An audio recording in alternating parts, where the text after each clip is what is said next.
Mesdames et messieurs, chers auditeurs et auditrices, bonjour et bonsoir. Je suis Maître Laxuens Cadet, avocat au barreau de Port-au-Prince, spécialiste en droit public et doctorant en droit. C'est un plaisir de commenter pour l'agence le décret du 22 février 1804 relatif aux individus qui ont provoqué ou qui ont pris part au massacre et assassinat ordonné par Leclerc et Rochambeau, bien sûr. Ce décret fut adopté, le décret du 22 février 1804, après l'indépendance d'Haïti par le libérateur Jean-Jacques Dessalines.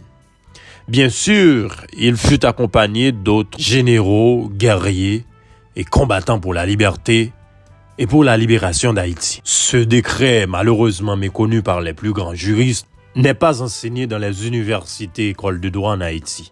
Le décret du 24 février 1804 allait faire de Jean-Jacques Dessalines l'un des plus grands assassins pour la métropole, pour la France en réalité.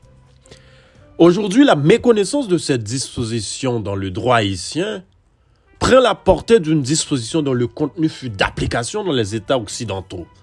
Et vous vous rappelez, au 19e siècle, en 1804, c'était le siècle, c'était les grandes premières de la peine de mort. Permettez, chers auditeurs et auditrices, que je fasse un petit rappel historique à côté de l'histoire du décret du 22 février 1804. Derrière l'application de ce décret, il y a toute une histoire. Et les historiens, pour certains, c'est le décret de couper tête boule écaille. Pour d'autres, c'est un décret criminel. Ce qu'il faut savoir, mesdames et messieurs, chers auditeurs et auditrices, Haïti fut une ancienne colonie française et il a fallu à cet État beaucoup de combats et de batailles pour être indépendant de la France aujourd'hui.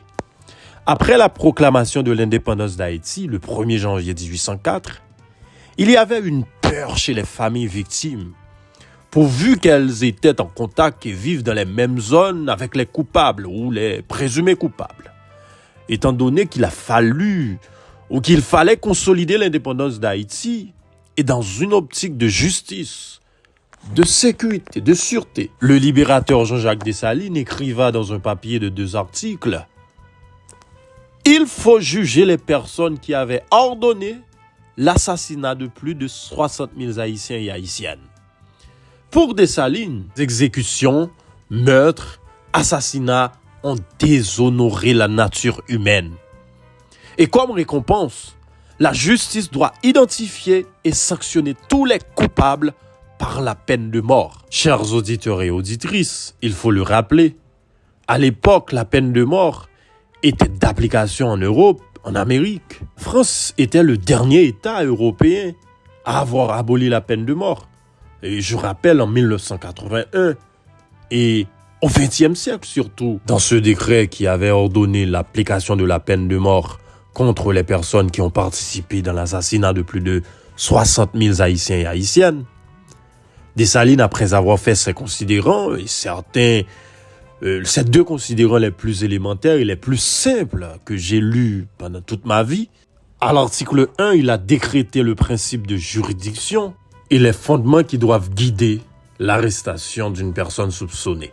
Et l'article 2, c'est l'article le plus important pour moi, parce qu'il consacre le principe de la présomption d'innocence.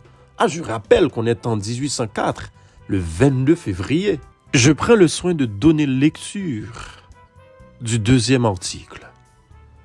Avant de procéder à l'arrestation d'un individu, comme il arrive souvent que plusieurs peuvent être innocents, quoique fortement soupçonnés, nous ordonnons à chaque commandant de prendre toutes les informations nécessaires dans les recherches des preuves et surtout de ne pas confondre les rapports justes et sincères avec les dénonciations qui sont souvent suggérées par la haine et la malveillance. Fin de citation.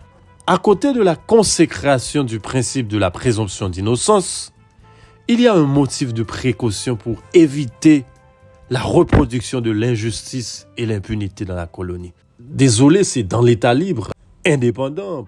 Il savait qu'il y aurait eu beaucoup de dénonciations suggérées par la haine et la malveillance puisque les Haïtiens, après avoir été victimes de tous ces actes, c'est normal qu'il y ait eu de la haine, de la vengeance.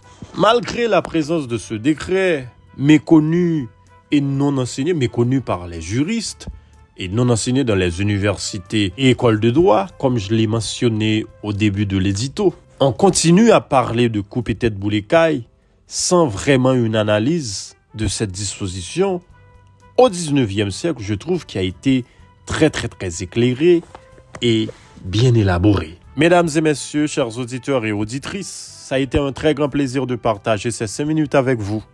Et le plus prochain édito, c'est dans quelques semaines. Merci, restez connectés avec moi sur tous les réseaux, Facebook, WhatsApp, YouTube